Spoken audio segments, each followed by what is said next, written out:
Let's try that. I will start again. My microphone is working now. I can see it. The little light down below is flicking up and down as I talk. So, I'm Jev. I read old-fashioned stories for you. And they're stories that I grew up with, largely. Mainly ones that are set in England, because that's where my family background is from, England rather than North America. Although my mum has a little bit of Canadian in there too, so we might get into something that's old from North America sometime. And I think it's really cool to actually hear what life was like for other people in different times and different places, because it expands our view of the world. So I am currently reading The Wouldbegoods by E Nesbit. It's a sequel to the previous book that we read, which is called The Story of the Treasure Seekers, which was the Bastable children trying to find some way of restoring the fortunes of their family because things hadn't gone so well. They're now living in a situation which means that life is not quite so hard financially, but that hasn't changed who the children are. There's usually a fair bit of mischief that happens, not always on purpose. Sometimes it's because they had good intentions and odd things happened because they hadn't actually thought it through the way an adult would, but that's fine. So we shall find out what today's adventures are. So it's The Wouldbegoods by Edith Nesbit, E Nesbit, being the further adventures of the treasure seekers, and we are starting with chapter 3, which is called Bill's Tombstone. That's intriguing. Right, here we go. There were soldiers riding down the road on horses 2 and 2. That is, the horses were 2 and 2 and the men not, because each man was riding one horse and leading another. To exercise them, they came from Chatham Barracks. We all drew up in a line outside the churchyard wall and saluted as they went by, though we had not read Toady Lion then. I'm not sure what that is, but that's okay. We have since. It's the only decent book I have ever read, written by Toady Lion's author. The others are mere piffle, but many people like them. In Sir Toady Lion the officer salutes the child. There was only a lieutenant, or a lieutenant, because we're reading in English, not in American. There was only a lieutenant with those soldiers, and he did not salute me. He kissed his hand to the girls, and a lot of the soldiers behind kissed theirs too. We waved ours back, our hands. Next day we made a Union Jack out of pocket handkerchiefs and part of a red flannel petticoat of the White Mouse's. That's one of the people with them, which she did not want just then, and some blue ribbon we got at the village shop. Then we watched for the soldiers, and after 3 days they went by again, by 2s and 2s as before. It was A1. We waved our flag and we shouted. We gave them 3 cheers. Oswald can shout loudest. So as soon as the first man was level with us, not the advanced guard, but the first of the battery, he shouted, 3 cheers for the Queen and the British Army, and then we waved the flag and bellowed. Oswald stood on the wall to bellow better, and Denny waved the flag because he was a visitor, and so politeness made us let him enjoy the fat of whatever there was going. You might have guessed Oswald is the one telling the story. He's probably not the most humble. The soldiers did not cheer that day, they only grinned and kissed their hands. The next day we all got up as much like soldiers as we could. H.O. and Noel, that's 2 of the boys, had tin swords, and we asked Albert's uncle to let us wear some of the real arms that are on the wall in the dining room, and he said yes if we would clean them up afterwards. But we jolly well cleaned them up first with Brooks soap and brick dust and vinegar and the knife polish, invented by the great and immortal Duke of Wellington in his spare time when he was not conquering Napoleon. 3 cheers for our Iron Duke. That's funny, the things they thought of. And with emery paper and wash leather and whitening. Oswald, thoroughly cleaned. Oswald wore a cavalry sabre in its sheath. Alice and the mouse is the girl of the other visitors that are with them, had pistols in their belts, large old flintlocks with bits of red flannel behind the flints, so they wouldn't go bang. Denny had a naval cutlass, a very beautiful blade, and old enough to have been at Trafalgar. I hope it was. The others had French sword bayonets that were used in the Franco-German War. They were very bright when you get them bright, but the sheaths are hard to polish. Oh dear. Each sword bayonet has the name of the blade of the warrior who once wielded it. I wonder where they are now. Perhaps some of them died in the war. Poor chaps. But it is a very long time ago. I should like to be a soldier. It's better than going to the best schools and to Oxford afterwards, even if it is Balliol that you go to. Oswald wanted to go to South Africa for a bugler, but father would not let him. And it is true that Oswald does not yet know how to bugle, though he can play the infantry advance and the charge and the halt on a penny whistle. Alice taught them to him with the piano, out of the red book father's cousin had when he was in the Fighting Fifth, which is a unit. Oswald cannot play the retire, and he would scorn to do so, but I suppose a bugler has to play what he is told, no matter how galling to the young boy's proud spirit. Now, learning to play them on the piano or a tin whistle is quite different to learning to play them on a bugle, because the notes that you play with a bugle are not with buttons, but with the shape and the tightness of the lips on your mouth, interacting with the tube of the bugle. So a bugle is like a small trumpet, but without the buttons. And you have to do all the sounds, all the different notes, just with your mouth. And it's not the same as whistling either. It's quite hard to do. But once you can do it, no stopping you. The next day, being thoroughly armed, we put on everything red, white and blue that we could think of. Night shirts are good for white, and you don't know what you can do with red socks and blue jerseys till you try. And we waited by the churchyard wall for the soldiers. When the advance guard, or whatever you call it, of artillery, it's that for infantry, I know, came by, we got ready, and when the first man of the first battery was level with us, Oswald played on his penny whistle the advance and the charge, and then shouted, 3 cheers for the Queen and the British Army. This time they had the guns with them, and every man of the battery cheered too. It was glorious. It made you tremble all over. The girls said it made them want to cry, but no boy would own to this, even if it were true. It is babyish to cry. But it was glorious, and Oswald felt differently to what he ever did before. It's not actually babyish to cry, but that's the era he was brought up in, that it was considered that for a boy. Then suddenly the officer in front said, "Battery, halt!" And all the soldiers pulled their horses up, and the great guns stopped too. That's why it's artillery. Then the officer said, "Sit at ease," and something else, and the sergeant repeated it, and some of the men got off their horses and lit their pipes, and some sat down on the grass edge of the road holding their horses' bridles.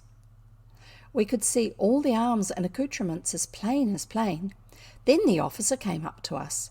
We were all standing on the wall that day except Dora, who had to sit because her foot was bad, because in the previous chapter they were dragging the moat for the basin that had fallen out the window, and she stood on some broken glass that was in the moat. Ooh! So yes, her foot's still bad. Excuse me. Coffee. We'll carry on. We were all sitting on the wall that day except Dora, who had to sit because her foot was bad, but we let her have the 3-edged rapier to wear, and the blunderbuss to hold as well. It has a brass mouth, and is like in Mr. Caldecott's pictures. A blunderbuss is a chunky sort of a gun, longish barrel, not super long, but longer than a pistol, and it usually flares out at the end, so it spreads the shot that it's firing. He was a beautiful man, the officer, like a Viking, very tall and fair, with moustaches very long and bright blue eyes. He said, "Good morning." So did we. Then he said, "You seem to be a military lot." We said we wished we were. "And patriotic?" said he. Alice said she should jolly well think so. Then he said he had noticed us there for several days, and he had halted the battery because he thought we might like to look at the guns. Alas, there were but too few grown-up people so far-seeing and thoughtful as this brave and distinguished officer. We said, "Oh yes." Then we got off the wall, and that good and noble man showed us the string that moves the detonator and the breech block. When you take it out and carry it away, the gun is in vain to the enemy, even if he takes it.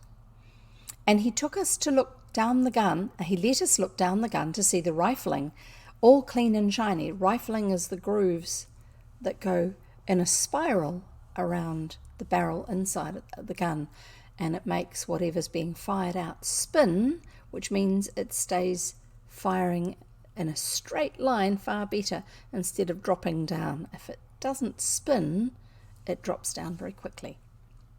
That's physics for you, in case anyone's wondering about schoolwork. The rifling inside, all clean and shiny, and he showed us the ammunition boxes, but there was nothing in them. He told us how the gun was unlimbered. This means separating the gun from the ammunition carriage, and how quick it would be done. But he did not make the men do this then, because they were resting. It's probably safer. There were 6 guns. Each had painted on the carriage in white letters 15PR, which the captain told us meant 15-pounder. That's the weight that it will fire, I think. "I should have thought the gun weighed more than 15 pounds, Dora said. "It would if it was beef, but I suppose wood and gun are lighter." And the officer explained to her very kindly and patiently that 15PR meant the gun could throw a shell weighing 15 pounds. When we had told him how jolly it was to see the soldiers go by so often, he said, "You won't see us many more times. We're ordered to the front, and we sail on Tuesday week, and the guns will be painted mud colour, and the men will wear mud colour too, and so shall I." Wonder if this is World War I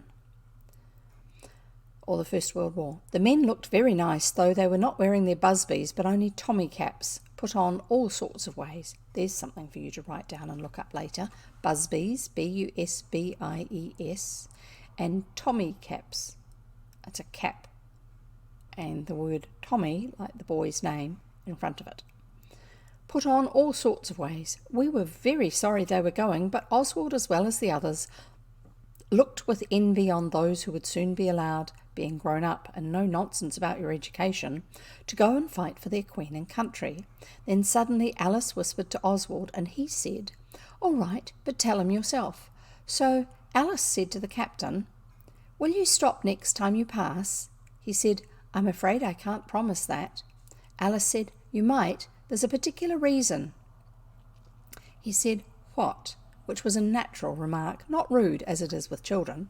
Alice said, "We want to give the soldiers a keepsake, and will write to ask my father. He is very well off just now. Look here, if we're not on the wall when you come by, don't stop, but if we are, please, please do." This is a little bit like the children in the railway children, waving at the train as it went past. The officer pulled his moustache and looked as if he did not know, but at last he said yes, and we were very glad. But Alice and Oswald knew the dark but pleasant scheme, at present fermenting in their youthful nuts, in their heads, their minds. The captain talked a lot to us. At last Noel said, "I think you are like Diarmid of the golden collar, but I should like to see your sword out and shining in the sun like burnished silver." The captain laughed and grasped the hilt of his good blade, but Oswald said hurriedly, "No, don't, not yet. We shan't ever have a chance like this. If you'd only show us the pursuing practice. Albert's uncle knows it, but he only does it on an armchair because he hasn't a horse."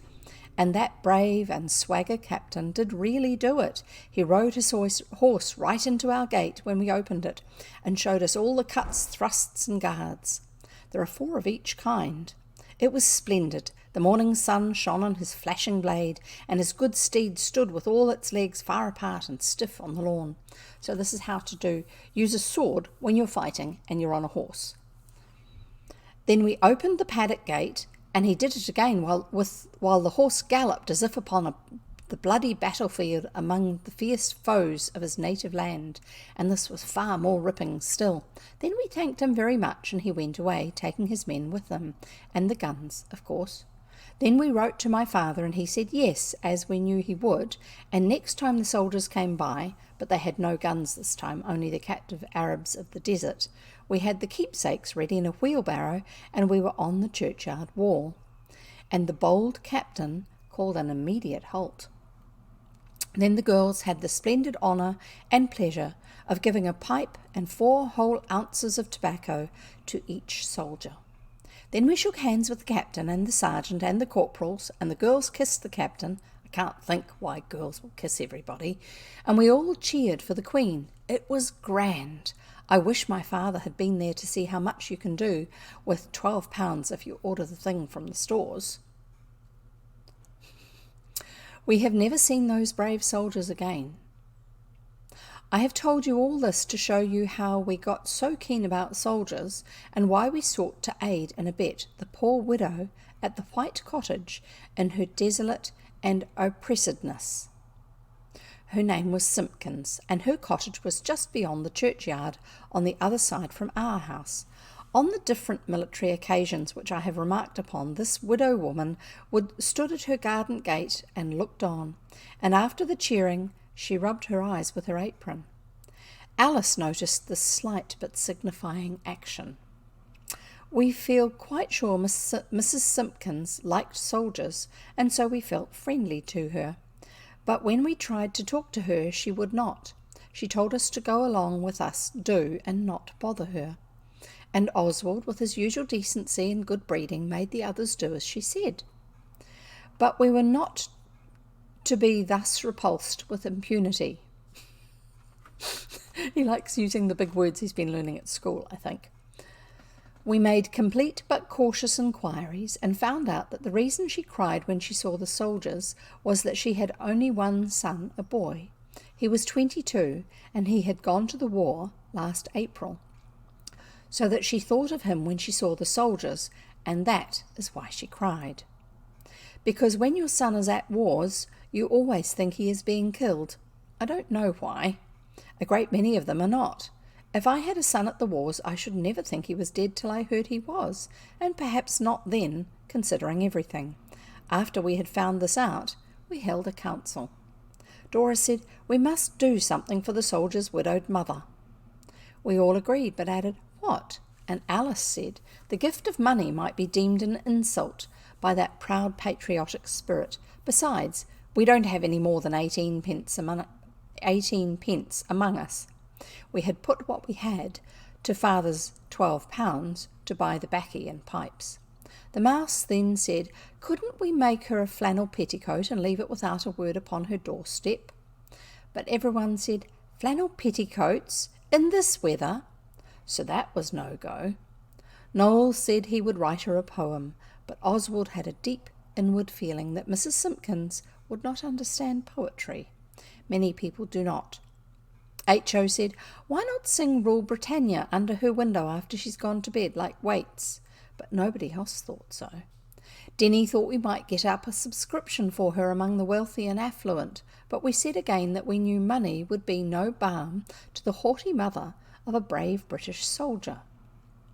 "What we want," Alice said, "is something that will be a good deal of trouble to us and some good to her." "A little help is worth a deal of poetry," said Denny. I would not have said that myself. Noel I would not have said it myself. Noel did look sick. "What does she do that we can help in?" Dora said. "Besides, she won't let us help." H.O. said, "She does nothing but work in the garden. At least if she does anything inside you can't see it because she keeps the door shut." Then at once we saw, and we agreed to get up the very next day, ere yet the rosy dawn had flushed the east, and have a go at Mrs. Simpkins' garden. Oh dear, I can see the trouble coming already. We got up. We really did. But too often when you mean to overnight, it seems so silly to do it when you come to walking in the dewy morn. We crept downstairs with our boots in our hands. Denny is rather unlucky, though a most careful boy. It was he who dropped his boot, and it went thundering down the stairs, echoing like thunderbolts, and waking up Albert's uncle. But when we explained to him that we were going to do some gardening, he let us, and went back to bed. Everything is very pretty and different in the early morning before people are up. I have been told this is because the shadows go a different way from what they do in the awake part of the day. But I don't know. Noel says the fairies have just finished tidying up then. Anyhow, it all feels quite otherwise. We put on our boots in the porch and we got out gardening tools. Sorry, I'm just keeping an eye on what's happening on my computer. It seems overloaded. And it's something to do with the encoding, and I shall look that up in the chapter break. I'm hoping that you can hear me okay.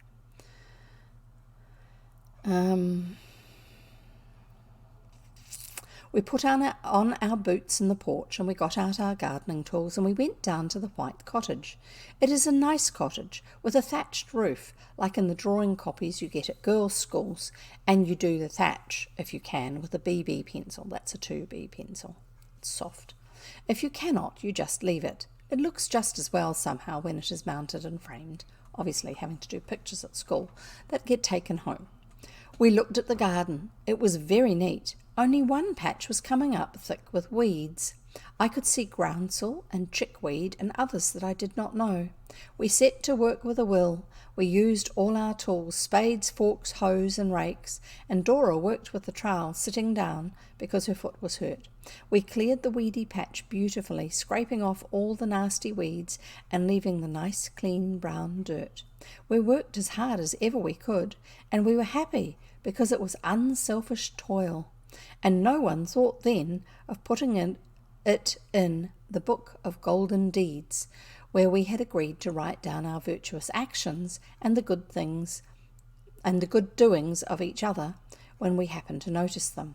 We had just done, and we were looking at the beautiful production of our honest labour, when the cottage door burst open and the soldier's widowed mother came out like a wild tornado, and her eyes looked like upas trees, death to the beholder. "You wicked, meddlesome, nasty children," she said, ain't you got enough of your own good ground to runch up and spoil, but you must come into my little lot?" Some of us were deeply alarmed, but we stood firm. "We have only been weeding your garden," Dora said. "We wanted to do something to help you." "Dratted little busybodies," she said. "It was indeed hard, but Dratted little busybodies," she said. It was indeed hard, but everyone in Kent says dratted when they are cross. "It's my turnips," she went on, "you've hoed up, and my cabbages, my turnips that my boy sowed before he went. There, get along with you, do, afore I come at you with my broom handle." She did come at us with her broom handle as she spoke, and even the boldest turned and fled. Oswald was even the boldest. "They looked like weeds right enough," he said, and Dickie said, "It all comes of trying to do golden deeds," and this was when we were out in the road. As we went along, in a silence full of gloomy remorse, we met the postman. "Here's the letters for the moat," he said, and passed on hastily. He was a bit late. When we came to look through the letters, which were nearly all for Albert's uncle, we found there was a postcard that had got stuck in a magazine wrapper. Alice pulled it out. It was addressed to Mrs. Simpkins. We honourably only looked at the address, although it is allowed by the rules of honourableness to read postcards that come to your house if you like, even if they are not for you. Postcards, I don't know if you've ever seen one. They're often a picture on one side, and on the back they've got the address down one side and what the person writes on the other, and it's not sealed inside something, so therefore people can read what is on the back. It's not a secure form of message sending. Anyway,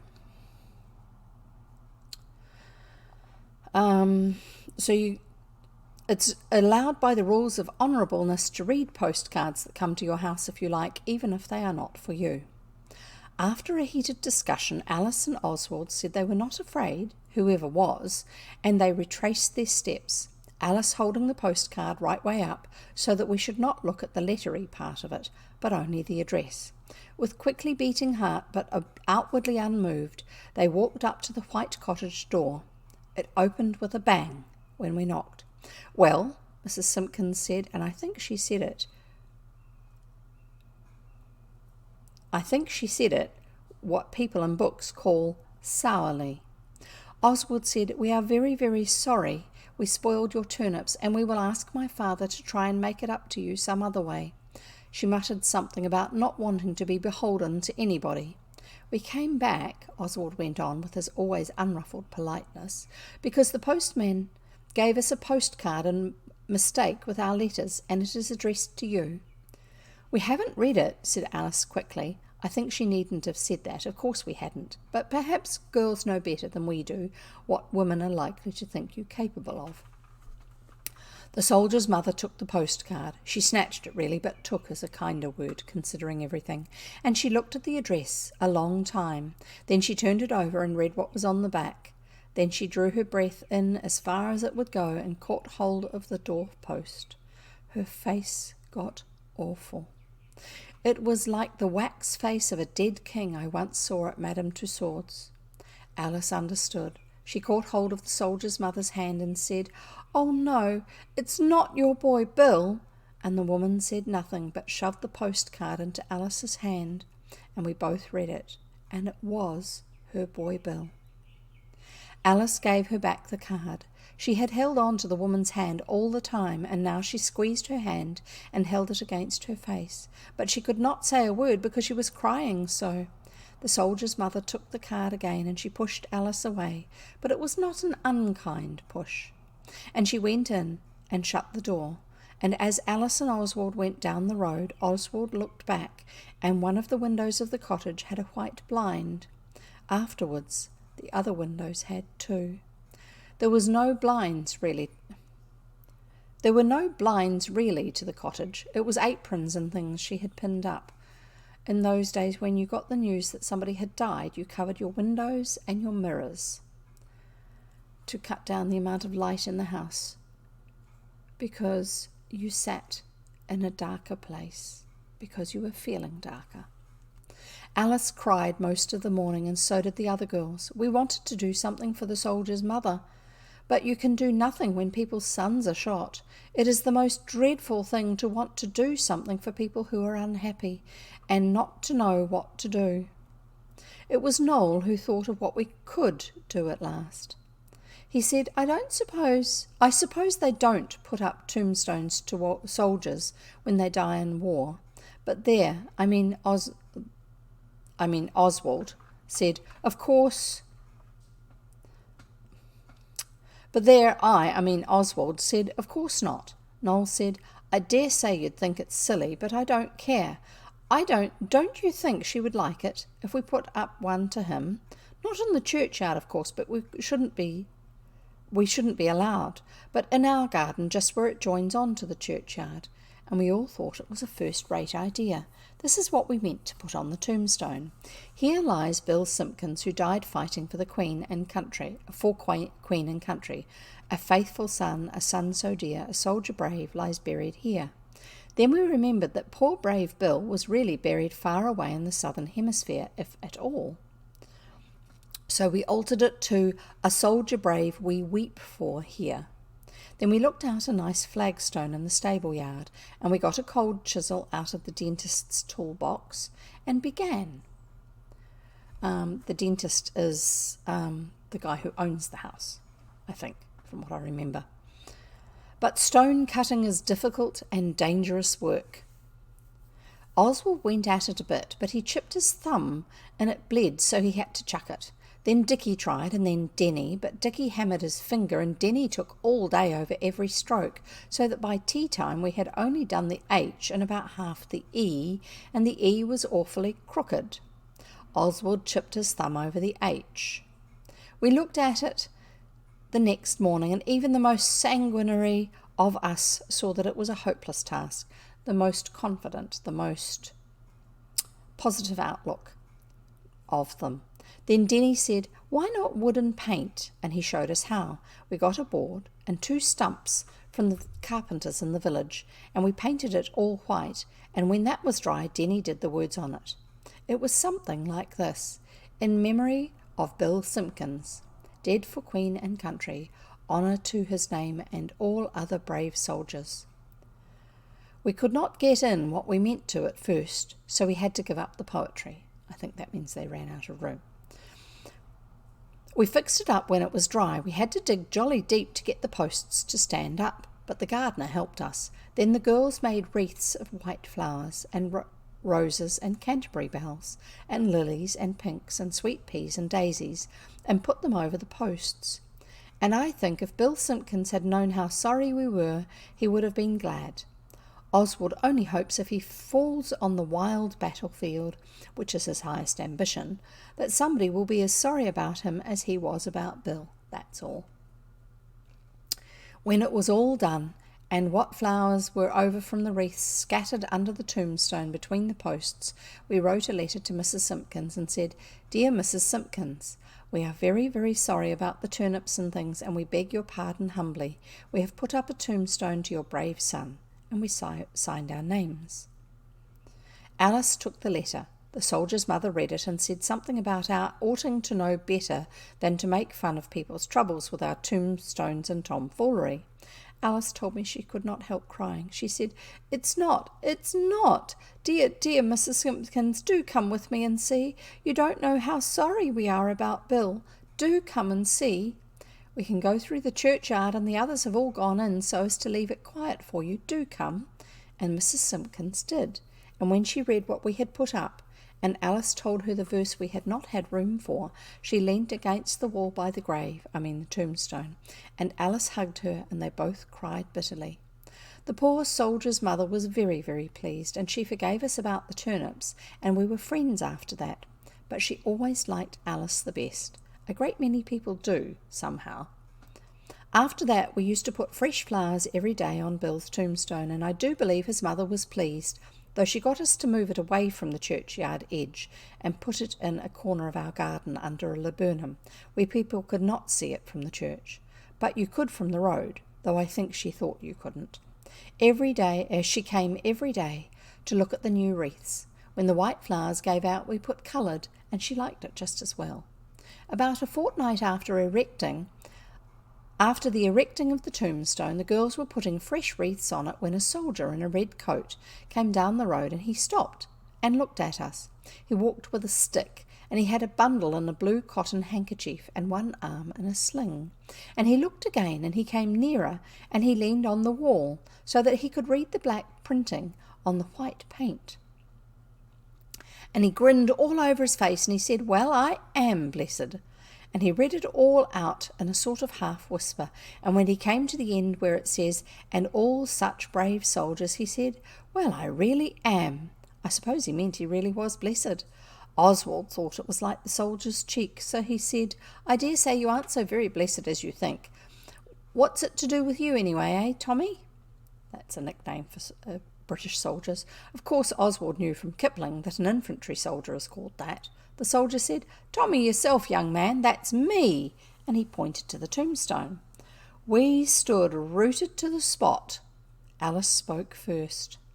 "Then you're Bill, and you're not dead," she said. "Oh, Bill, I'm so glad. Do let me tell your mother." She started running, and so did we all. Bill had to go slowly because of his leg, but I tell you he went as fast as ever he could. We all hammered at the soldier's mother's door and shouted, "Come out! Come out!" And when she opened the door we were going to speak, but she pushed us away and went tearing down the garden path like winking. I never saw a grown-up woman run like it, because she saw Bill coming. She met him at the gate, running right into him, and caught hold of him, and she cried much more than when she thought he was dead. And we all shook his hand and said how glad we were. The soldier's mother kept hold of him with both hands, and I couldn't help looking at her face. It was like wax that has been painted on both pink cheeks, and the eyes shining like candles. And when we all said how glad we were, she said, "Thank the dear Lord for his mercies," and she took her boy Bill into the cottage and shut the door. We went home and chopped up the tombstone with the wood axe and had a blazing big bonfire and cheered till we could hardly speak. The postcard was a mistake. He was only missing. There was a pipe and a whole pound of tobacco left over from our keepsake to the other soldiers. We gave it to Bill. Father is going to have him for undergardener when his wounds get well. He'll always be a bit lame, so he cannot fight any more. So he won't be sent back to the war.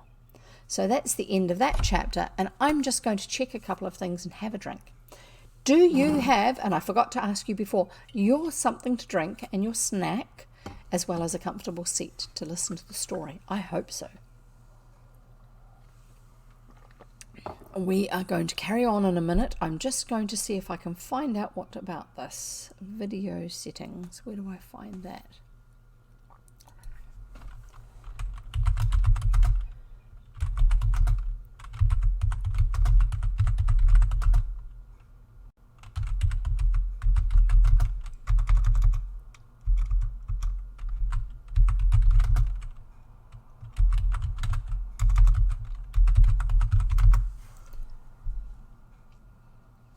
That's noisy for you. Sorry about that.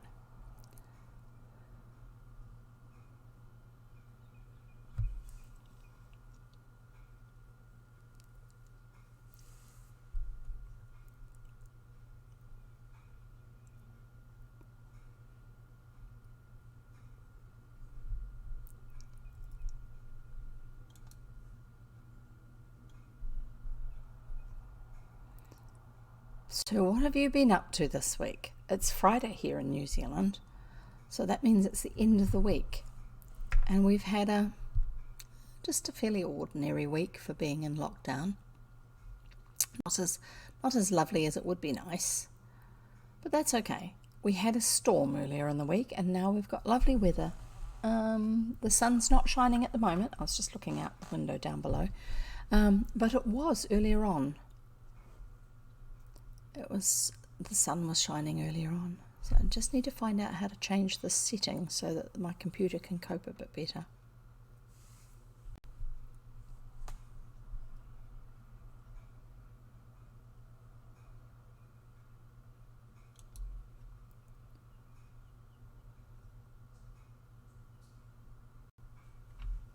Settings.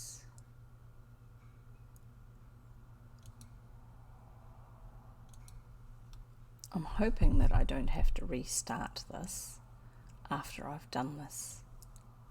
Any changes to this? So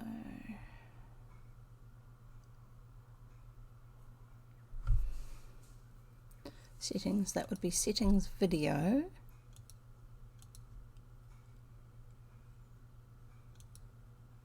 And none of these are available to change. Now I'm going to just turn off my video for a minute and then see if it will let me. I'm still here even if you can't see me. If you want, I can keep talking and see if it makes any difference. No, I need to turn that off first and then go like this and like this. See, I'm still here. You can hear me talking to you. And while I am doing this, I will see if it will let me change that setting. No, it's still not going to. I'll have to change it some other time.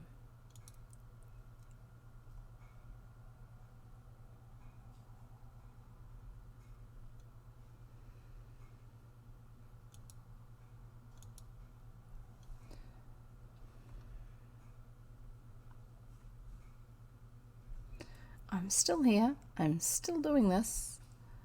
I'm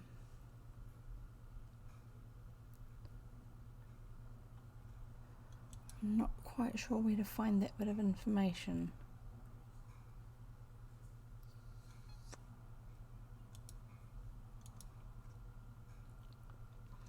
I'm going to leave it alone for now and see about changing that before I do my next stream. See, I'm still here. I told you. We'll see how it goes. So you stay there. I shall keep reading for you and hopefully it won't be too jumpy, and I'll see if I can fix it for next time. I'll need to try a little harder, but not when I'm actually streaming. So here we go. I am about to read chapter 4. So we are reading the Wouldbegoods, which is the further adventures of the treasure seekers, and it's written by E Nesbit. And I'm reading chapter 4, The Tower of Mystery. The Tower of Mystery. That's intriguing. We'll find out, no doubt, what that refers to very shortly. It was very rough on Dora having her foot bad, but we took it in turns to stay with her, and she was very decent about it. Daisy was most with her. I do not dislike Daisy, but I wish she had been taught how to play, because Dora is rather like that naturally, and sometimes I have thought that Daisy makes her worse. I talked to Albert's uncle about it one day, when the others had gone to church, and I did not go because of earache, and he said it came from reading the wrong sort of books partly. Albert's uncle's an author. I think he's a children's author, but I'm not sure. She has read Ministering Children and Anna Ross, or The Orphan of Waterloo, and Ready Work for Willing Hands, and Elise, or Like a Little Candle, and even a horrid little blue book about the something or other of little sins. Rather improving books. The Victorians were notorious for writing books that were meant to help people to be better than they currently are. Rather than just writing a good story and you learn from it anyway.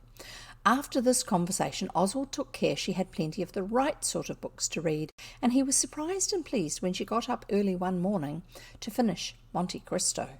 I would guess that that's the Count of Monte Cristo. Oswald felt that he was really being useful to a suffering fellow creature when he gave Daisy books that were not all about being good. A few days after Dora was laid up with her sore foot, Alice called a council of the Wouldbegoods, and Oswald and Dicky attended with darkly clouded brows. Alice had the Minute Book, which was an exercise book which had not much written in it. They had begun at the other end. I hate doing that myself, because there is so little room at the top compared to the right way up. So they'd actually turned the book over that way. So they had clean pages, but it means that you don't have the top margin. You've got the bottom margin at the top, and the bottom margin in exercise books is a lot smaller, because there's not room left for a title. I hate doing that myself, because there is so little room at the top compared with the right way up. Dora and a sofa had been carried out onto the lawn, and we were on the grass. It was very hot and dry. We had sherbet. Alice read, Society of the Wouldbegoods. We have not done much. Dicky mended a window, and we got the milk pan out of the moat that dropped through where he mended it. Dora, Oswald, Dicky and me got upset in the moat. This was not goodness. Dora's foot was hurt. We hope to do better next time. Then came Noel's poem. We are the Wouldbegoods Society. We are not good yet, but we mean to try. And if we try, and if we don't succeed, it must mean we are very bad indeed. This sounded so much righter than Noel's poetry generally does, that Oswald said so, and Noel explained that Denny had helped him. He seems to know the right length for lines of poetry. I suppose it comes of learning so much at school, Noel said. Then Oswald proposed that anybody should be allowed to write in the book if they found out anything good that anyone else has done, but not things that were public acts, and nobody was to write about themselves or anything other people told them, only what they found out. After a brief jaw, the others agreed, and Oswald felt, not for the first time in his young life, that he would have made a good diplomatic hero to carry dispatches and outwit the other side, for now he had to put it out of the Minute Book's power. He had put it out of the Minute Book's power to be the kind of thing readers of Ministering Children would have wished. And if anyone tells other people any good things he has done, he is to go to Coventry for the rest of the day. And that's a saying to do with people being sent there for not behaving appropriately. It's like being shunned. I can't remember what the context is, but that's another one you can look up. Sent to Coventry. I'm sure there'll be an explanation on Wikipedia or somewhere. And Denny remarked, we shall do good by stealth and blush to find it shame. After that, nothing was written in the book for some time. I looked about, and so did the others, but I never caught anyone in the act of doing anything extra, though several of the others have told me since of things they did at this time and really wondered nobody had noticed. I think I said before that when you tell a story, you cannot tell everything. It would be silly to do it because ordinary kinds of play are dull to read about, and the only other thing is meals, and to dwell on what you eat is greedy and not like a hero at all. A hero is always contented with a venison pasty and a horn of sack. Sack was a type of wine, and a horn being an old-fashioned drinking vessel. I think he's talking about sort of like medieval and Renaissance period. Venison, a horn of wine. Yeah. All the same, the meals were very interesting, with things you do not get at home. Lent pies with custard and currants in them. I'm not sure how Lent pies are different to normal. Must be something to do with the ingredients. Generally, you give things up for Lent, so they must have been simpler than normal. Sausage rolls and fide cakes, F-I-E-D-E, cakes, that's another one to look up. And raisin cakes and apple turnovers and honeycomb and syllabubs, besides as much new milk as you cared about, and cream now and then. The farm had cows, so they had butter and cream and those sort of things. And cheese always on the table for tea. Father told Mrs. Pettigrew to get what meals she liked, and she got these strange but attractive foods. In a story about Wouldbegoods, it is not proper to tell of times when only some of us were naughty, so I will pass lightly over the time when Noel got up the kitchen chimney and brought 3 bricks and an old starling's nest and about a ton of soot down with him when he fell. They never use the big chimney in the summer, but cook in the wash house, because it's away from the main part of the house, so it doesn't make it too hot, I would think. Nor do I wish to dwell on what H.O. did when he went into the dairy, but I do not know what his motive was. But Mrs. Pettigrew said she knew, and she locked him in and said if it was cream he wanted, he should have enough, and she wouldn't let him out till tea time. And you'd get sick of cream if that was all that you had. The cat had also got into the dairy for some reason of her own, and when H.O. was tired of whatever he went in for, he poured all the milk into a churn and tried to teach the cat to swim in it. He must have been desperate. The cat did not even try to learn, and H.O. had the scars on his hands for weeks. I do not wish to tell tales of H.O., for he is very young, and whatever he does he always catches it for, but I will just allude to our being told not to eat the greengages in the garden. Greengages are a variety of plum. They're actually, in old-fashioned times they were listed as a separate item, but they are the same family, and they're green. They stay green, even when they're ripe. Not to eat the greengages in the garden, and we did not. And whatever H.O. did was Noel's fault, for Noel told H.O. that greengages would grow again all right if you did not bite as far as the stone, just as wounds are not mortal except when you are pierced through the heart. So the 2 of them bit bites out of every greengage they could reach. Why not try it with one and see if it works? And of course the pieces did not grow again. Oswald did not do things like these, but then he is older than his brothers. The only thing he did just about then was making a booby trap for Mrs. Pettigrew when she had locked H.O. up in the dairy, and unfortunately it was the day she was going out in her best things, and part of the trap was a can of water. Oswald was not willingly vicious. It was but a light and thoughtless act, which he had every reason to be sorry for afterwards, and he is sorry even without those reasons, because he knows it is ungentlemanly to play tricks on women. I think he needed reminding about that one, otherwise he wouldn't have done it. I remember Mother telling Dora and me when we were little that you ought to be very kind and polite to servants because they have to work very hard and do not have so many good times as we do. I used to think about Mother more at the moat house than I did at Blackheath, especially in the garden. She was very fond of flowers, and she used to tell us about the big garden where she used to live, and I remember Dora and I helped her to plant seeds. But it is no use wishing. She would have liked that garden, though. The girls and the white mice did not do anything boldly wicked, though of course they used to borrow Mrs. Pettigrew's needles, which made her very nasty. Needles that are borrowed might just as well be stolen, but I say no more. I would guess that they lost them, or broke them, or blunted them accidentally. I have only told you these things to show the kind of events which occurred on the days I don't tell you about. On the whole, we had an excellent time. It was on the day we had the pillow fight that we went for the long walk. Not the pilgrimage, that is another story. We did not mean to have a pillow fight. It is not usual to have them after breakfast, but Oswald had come up to get his knife out of the pocket of his Eatons, that's a pair of pants, I think, to cut some wire we were making rabbit snares out of. It is a very good knife with a file in it, as well as a corkscrew and other things, and he did not come down at once because he was detained by having to make an apple pie bed for Dicky.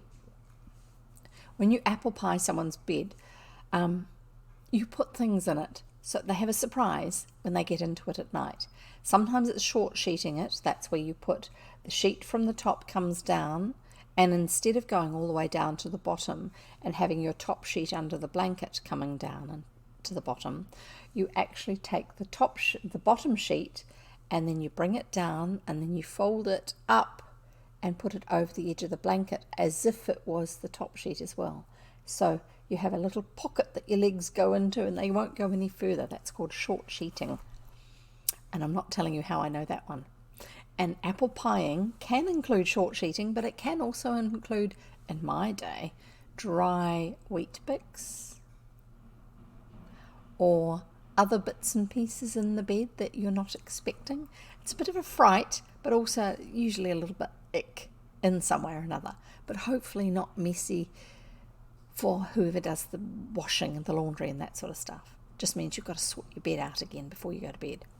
Anyway, so because he was detained by having to make an apple pie bed for Dicky, Dicky came up after him to see what he was up to, and when he did see, he buzzed a pillow at Oswald, and the fight began. So he actually picked out what was happening because he came up in time. Buzzed a pillow, he threw it at him.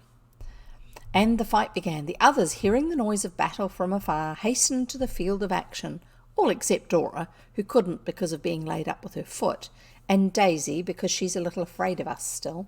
Daisy's the white mouse. This is the sister of the two children who are with them, who aren't their family.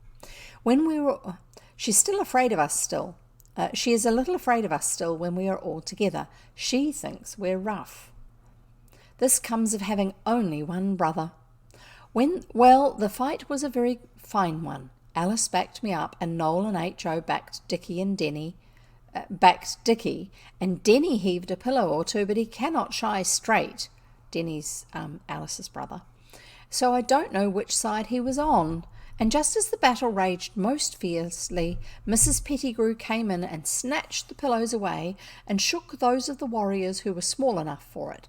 She was rough, if you like, and she also used language I should have thought she would be above. She said, "Drat you," and "Drabbit you."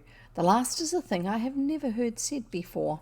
She said, "There's no peace of your life with you children. Drat your antics." And that poor dear patient gentleman right underneath, with his headache and his handwriting, and you rampaging about above his head like young bull calves.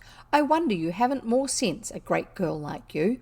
She said this to Alice, and Alice answered gently, as we are told to do, "I really am awfully sorry. We forgot about the headache. Don't be cross, Mrs. Pettigrew. We didn't mean to. We didn't think." "You never do," she said, and her voice, though grumpy, was no longer violent. "Why on earth you can't take yourselves off for the day, I don't know." And we all said, "But may we?" She said, "Of course you may. Now put on your boots and go for a good long walk. And I'll tell you what, I'll put you up a snack and you can have an egg to your tea to make up for missing your dinner. Now don't go clattering about the stairs and passages. There's good children. See if you can't be quieter this once and give the good gentleman a chance with his copying." So this is Albert's uncle who's doing the writing, I think. She went off. Her bark is worse than her bite. She does not understand anything about writing books, though. She thinks Albert's uncle copies things out of printed books when he is really writing new ones. I wonder how she thinks printed books get made first at all. Many servants are like this. I don't think so. I think it's just to do with area of expertise. She gave us the snack in a basket. I'm doing that because that's what's in the text.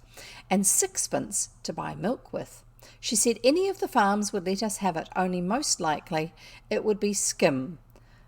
Skim milk is where you let the milk settle for a while and take the cream off the top, because it's the cream that you use for butter making. Yes.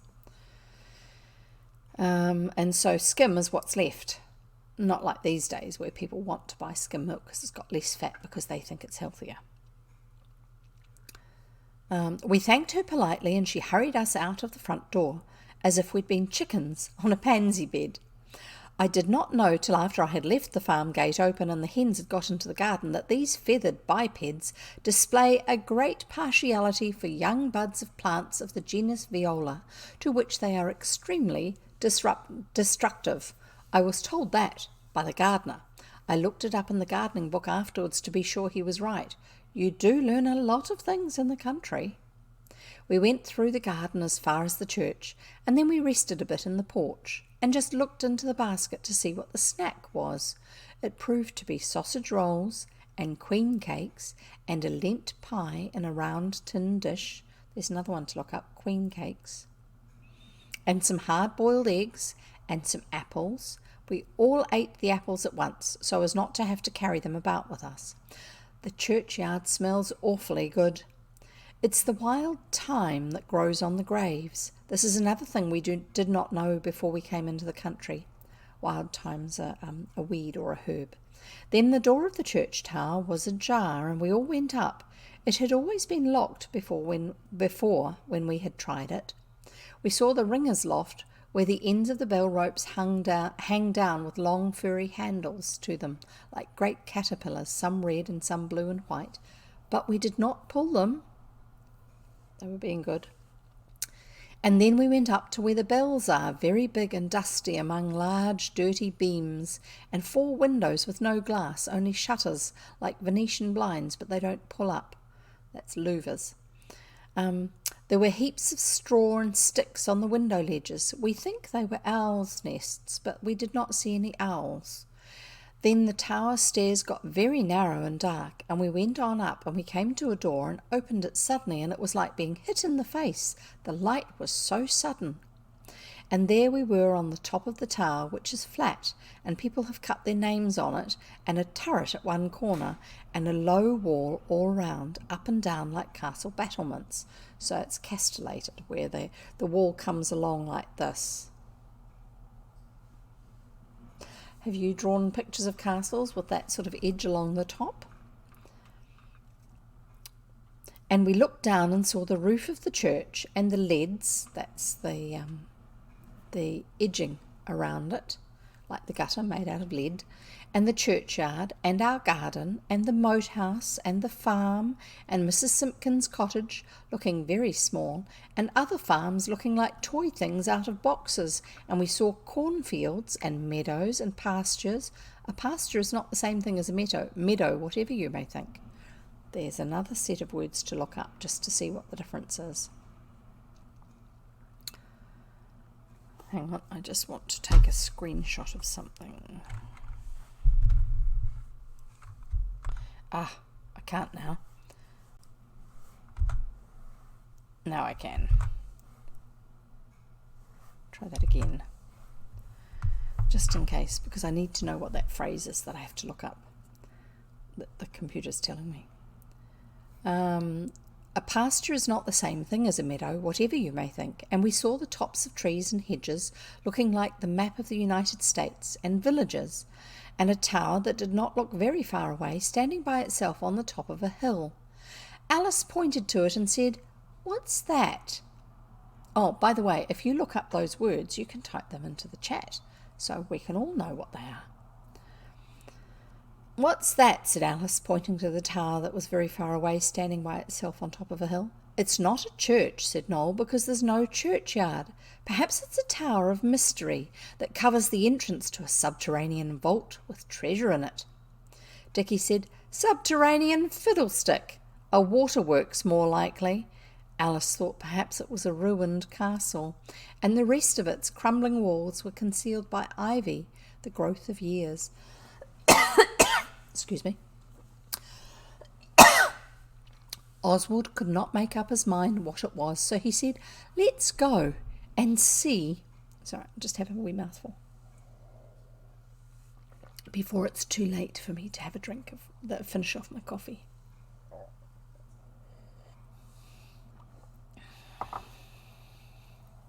Let's go and see. We may as well go there as anywhere.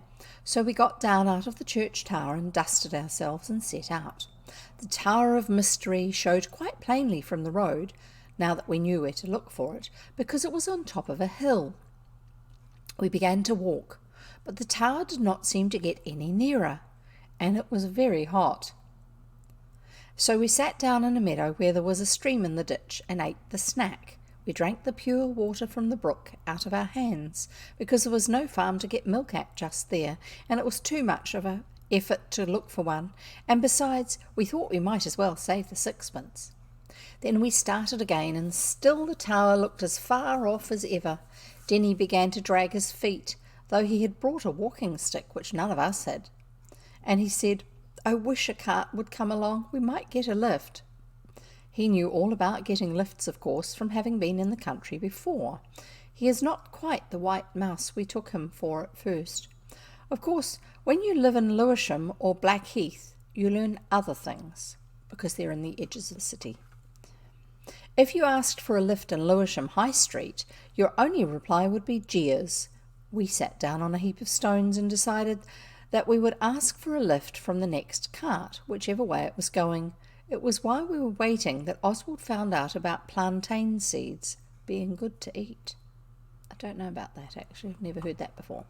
When the sound of wheels came, we remarked with joy that the cart was going towards the Tower of Mystery. It was a cart a man was going to fetch a pig home in. Denny said, "I say, you might give us a lift, will you?" The man who was going for the pig said, "What, all that little lot?" But he winked at Alice, and we saw that he meant to aid us on our way. So we climbed up, and he whipped up the horses and asked us where we were going.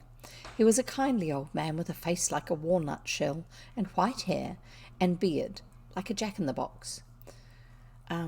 Often old toys like that from their era were all a particular style. So jack-in-a-box back then obviously had brown skin on the face, and white hair, and a beard.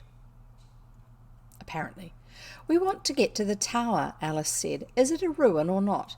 "It ain't no ruin," the man said. "No fear of that. The man what built it, he left so much a year to be spent on repairing it, money that might have put bread in honest folks' mouths."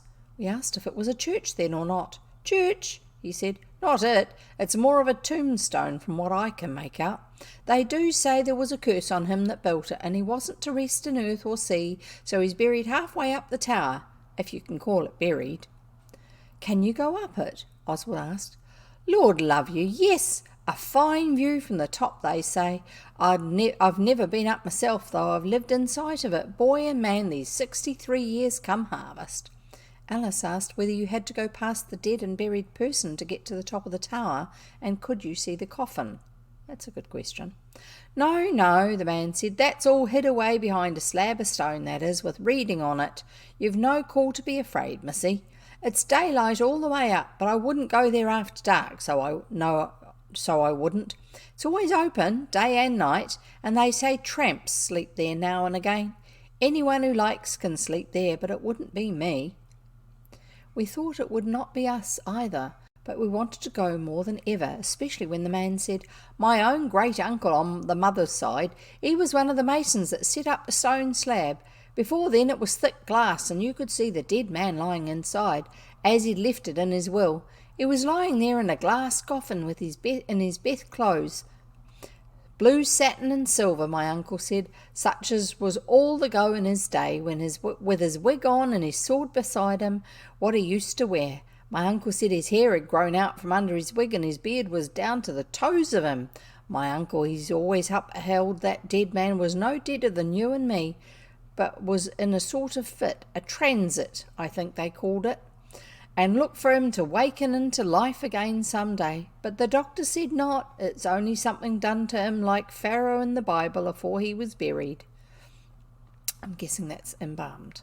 Alice whispered to Oswald that we should be late for tea and that wouldn't it be better to go back now directly? But he said, if you're afraid, say so. You needn't come in anyway. But I'm going on. The man who was going for the pig put us down at a gate quite near the tower. At least it looked so until we began to walk again. We thanked him and he said, quite welcome, and drove off.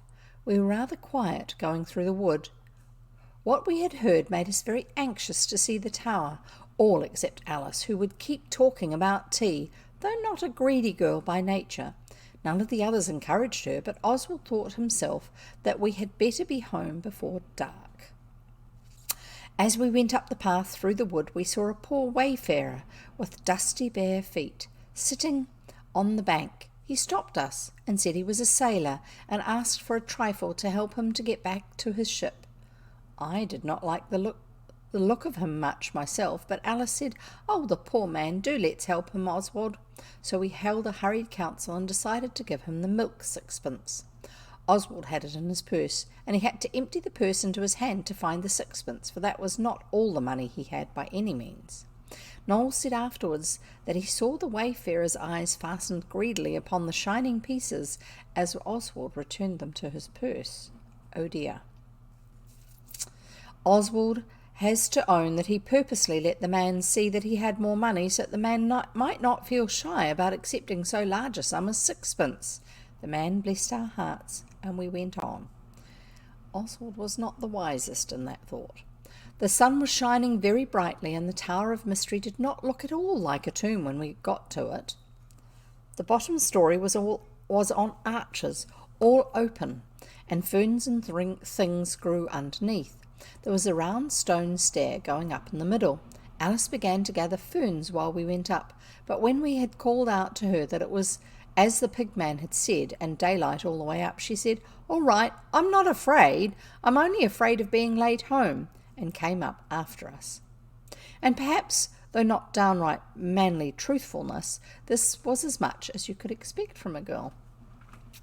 Oswald has some pretty set ideas about roles. There were holes in the little tower of the staircase to let light in. At the top of it was a thick door with iron bolts. We shot these back, and it was not fear but caution that made Oswald push open the door so very slowly and carefully. Because, of course, a stray dog or cat might have got shut up there by accident, and it would have startled Alice very much if it had jumped out on us. When the door was open, we saw that there was no such thing. It was a room with 8 sides. Denny says that it is the shape called octogenarian, because a man named Octagus invented it. There were 8 large arched windows with no glass, only stonework, like in churches. The room was full of sunshine, and you could see the blue sky through the windows, but nothing else, because they were so high up. It was so bright we began to think the pigman had been kidding us. Under one of the windows was a door. We went through, and there was a little passage, and then a turret twisting stair like in the church, but quite light, with windows. When we had gone some way up this, we came to a sort of landing, and there was a block of stone let into the wall, polished. Denny said it was Aberdeen graphite. I think he means Aberdeen granite, with gold letters cut in it. It said, "Here lies the body of Mr. Richard Ravenel, born 1720, died 1779. And a verse of poetry, "Here lie I between earth and sky, think upon me, dear passers-by, and you who do my tombstone see, be kind to say a prayer for me." How horrid, said Alice. Do let's get home. We may as well go to the top, Dickie said, just to say we've been. And Alice has no funk, so she agreed, though I could see she did not like it. Up at the top it was like the top of the church tower, only octogenarian in shape instead of square. Alice got all right there, because you cannot think much about ghosts and nonsense when the sun is shining bang down on you at 4 o'clock in the afternoon, and you can see red farm roofs between the trees, and the safe white roads with people in carts like black ants crawling. The roads are white from the dust of the clay and possibly also from limestone, which has been crushed. It makes quite a good road surface if it's not sealed. It was very jolly, but we felt we ought to be getting back because tea is at 5 and we could not hope to find lifts both ways. So we started down. Dickie went first, then Oswald, then Alice, and H.O. had just stumbled over the top step and saved himself by Alice's back, which nearly upset Oswald and Dickie, when the hearts of all stood still and then went on by leaps and bounds like the good work in missionary magazines. For below us, in the tower, where the man whose beard grew down to his toes after he was dead was buried, there was a noise, a loud noise, and it was like a door being banged and bolts fastened. We tumbled over each other to get back into the open sunshine on the top of the tower, and Alice's hand got jammed between the edge of the doorway and H.O.'s boot. It was bruised black and blue, and another part bled, but she did not notice it till long after. We looked at each other, and Oswald said in a firm voice, at least I hope it was, "What was that?" "He has waked up," Alice said. "Oh, I know he has. Of course there's a door for him to get out by when he wakes. He'll come up here. I know he will." Dickie said, and his voice was not at all firm. I noticed that at the time. "It doesn't matter if he's alive, unless he's come to life a raving lunatic," Noel said, and we all stood with our eyes on the doorway of the turret and held our breath to hear. But there was no more noise. Then Oswald said, and nobody ever put it in the Golden Deed book, though they own that it was brave and noble of him, he said, "Perhaps it was only the wind blowing one of the doors too. I'll go and see." If you will, Dick." Dickie only said, "The wind doesn't shoot bolts." That's the latch thing to hold the door shut. "A bolt from the blue," said Denny to himself, looking up at the sky. His father is a sub-editor, and he had gone very red, and he was holding on to Alice's hand. Suddenly he stood up quite straight and said, "I'm not afraid. I'll go and see." This was afterwards put in the Golden Deed book. It ended in Oswald, Dickie and Denny going. Denny went first because he said he would rather, and Oswald understood this and let him. If Oswald had pushed first, it would have been like Sir Lancelot refusing to let a young knight win his spurs. Oswald took good care to go second himself, though. The others never understood this. You don't expect it from girls, but I did think father would have understood without Oswald telling him, which of course he never could. We all went slowly. At the bottom of the turret stairs we stopped short, because the door there was bolted fast and would not yield to shoves, however desperate and united. Only now, somehow, we felt that Mr. Richard Ravenel was all right and quiet, but that someone had done it for a lark, or perhaps not known about anyone being up there. So we rushed up, and Oswald told the others in a few hasty but well-chosen words, and we all leaned over between the battlements and shouted, "Hi, you there!" Then, from under the arches of the quite downstairs part of the tower, a figure came forth, and it was the sailor who had had our milk sixpence. He looked up and he spoke to us. He did not speak loud, but he spoke loudly enough for us to hear every word quite plainly. He said, "Drop that." Oswald said, "Drop what?" He said, "That row." Oswald said, "Why?" He said, "Because if you don't, I'll come up and make you, and pretty quick too, so I tell you." Dickie said, "Did you bolt the door?" The man said, "I did so, young man." Alice said, and Oswald wished to goodness she had held her tongue, because he saw right enough the man was not friendly, "Oh, do come and let us out, do, please." While she was saying it, Oswald suddenly saw that he did not want the man to come up. So he scurried down the stairs because he thought he had seen something on the door on the top side, and sure enough there were 2 bolts, and he shot them into their sockets. This bold act was not put in the Golden Deed book, because when Alice wanted to, the others said it was not good of Oswald to think of this, but only clever.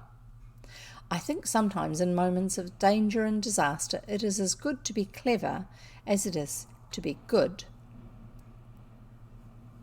But Oswald would never demean himself to argue about this. When he got back, the man was still standing, staring up. Alice said, "Oh, Oswald, he says he won't let us out unless we give him all our money, and we might be here for days and days and all night as well. No one knows where we are to come and look for us. Oh, do let's give it to him all." She thought the lion of the English nation, which does not know when it is beaten, would be ramping in her brother's breast. But Oswald kept calm. He said, "All right," and he made the others turn out their pockets. Denny had a bad shilling with a head on both sides, and 3 halfpennies. H.O. had a halfpenny. Noel had a French penny, which is only good for chocolate machines at railway stations. Dicky had 10pence halfpenny, and Oswald had a 2-shilling piece of his own that he was saving up to buy a gun with. Oswald tied the whole lot up in his handkerchief, and looking over the battlements, he said, "You are an ungrateful beast. We gave you 6pence freely of our own will." The man did look a little bit ashamed, but he mumbled something about having his living to get. Then Oswald said, "Here you are, catch," and he flung down the handkerchief with the money in it. The man muffed the catch, butterfingered idiot, but he picked up the handkerchief and undid it, and when he saw what was in it, he swore dreadfully. The cad. "Look here," he called out, "this won't do, young shaver. I want those there shiners I see in your purse. Chuck 'em along." Then Oswald laughed. He said, "I shall know you again anywhere, and you'll be put in prison for this. Here are the shiners," and he was so angry he chucked down purse and all. The shiners were not real ones, but only card counters that looked like sovereigns on one side. Oswald used to carry them in his purse so as to look affluent. He does not do this now. When the man had seen what was in the purse, he disappeared under the tower, and Oswald was glad of what he had done about the bolts, and he hoped that they were as strong as the ones on the other side of the door. They were. We heard the man kicking and pounding at the door, and I'm not ashamed to say that we were all holding on to each other very tight. I am proud, however, to relate that nobody screamed or cried. After what appeared to be long years, the banging stopped, and presently we saw the brute going away among the trees. Then Alice did cry, and I do not blame her. Then Oswald said, "It's no use, even if he's undone the door. He may be in ambush. We must hold on here till somebody comes." Then Alice said, speaking chokily because she had not quite done crying, "Let's wave a flag." By the most fortunate accident, she had on one of her Sunday petticoats, though it was Monday. This petticoat is white. She tore it out at the gathers, and we tied it to Denny's stick and took turns to wave it. We had laughed at his carrying a stick before, but we were very sorry now that we had not done so. And the tin dish the Lent pie was baked in, we polished with our handkerchiefs and moved it about in the sun, so that the sun might strike on it and signal our distress to some of the outlying farms. This was perhaps the most dreadful adventure that had ever happened to us. Even Alice had now stopped thinking of Mr. Richard Ravenel and thought only of the lurker in ambush. We all felt our desperate situation keenly. I must say Denny behaved like anything but a white mouse. When it was the other's turn to wave, he sat on the leads of the tower and held Alice's and Noel's hands and said poetry to them, yards and yards of it. By some strange fatality, it seemed to comfort them. I think he means facility. It wouldn't have me. He said the Battle of the Baltic and Gray's Elegy right through, though I think he got it wrong in places, and the Revenge, and Macaulay's thing about Lars Porsena, and the 9 Gods. These are all poems that he would have had to learn at school. And when it was his turn, he waved like a man. I will try not to call him a white mouse any more. He was a brick that day, and no mouse.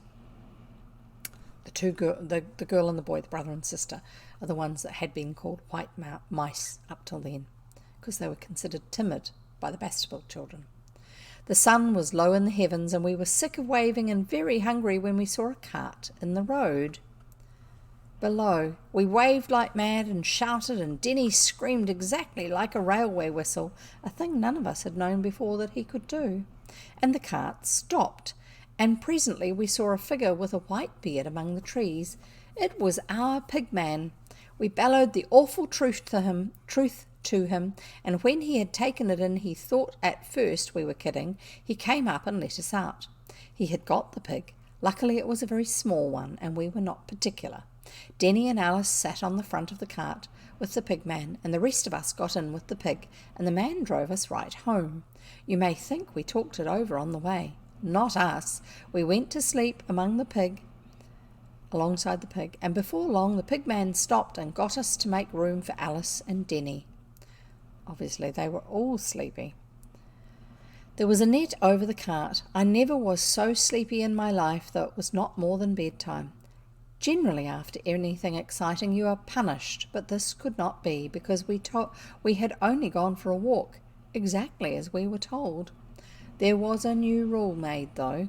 No walks except on the high roads, and we were always to take Pincher, the dog, and either Lady, the deerhound, or Martha, the bulldog. We generally hate rules, but we did not mind this one. Father gave Denny a gold pencil case because he was first to go down into the tower. Oswald does not grudge Denny this, though some might think he deserved at least a silver one. But Oswald is above such paltry jealousies. And that's the end of today's reading. That's the end of that chapter. Next time we will read chapter 5, The Waterworks. So you've got a great long list of things to look up. If you remember. If I remember. You're welcome to join us over on our Discord server. There should be a link below, otherwise I'll put it in here for you. No, I need to actually be typing. Oh, I did. I typed in the other box, not the one I was expecting to type in. Otherwise, you can catch up on previous stories. This one's not up there yet. Over on my YouTube channel, which is going to be posted there for you now. There it is. Here it comes. There's the YouTube channel. And all the books that I've read previously are up there or in the middle of being posted. One episode at a time, the same days that I do my readings on. And then they are put into playlists. So each playlist is a book or a set of books, such as the Alice books. So that's Alice's Adventures in Wonderland and Through the Looking Glass. They are one playlist. The Millie, Molly, Mandy stories come from several books that were written, but they're all in one playlist. The rest of them are one book per playlist. And so you can put it on and just listen to it. You don't have to watch the video. It's just the same as me talking here. Doesn't matter. And I refer to them as rough reads because they're not edited to make them polished. They're not like audio books where it's all perfect with perfect voices and no mistakes. These are just the way I read them, and with the chatter in between chapters as well. So we will see you next time. Great having you here. Thank you for joining me, and I look forward to next time we read a story together. Bye.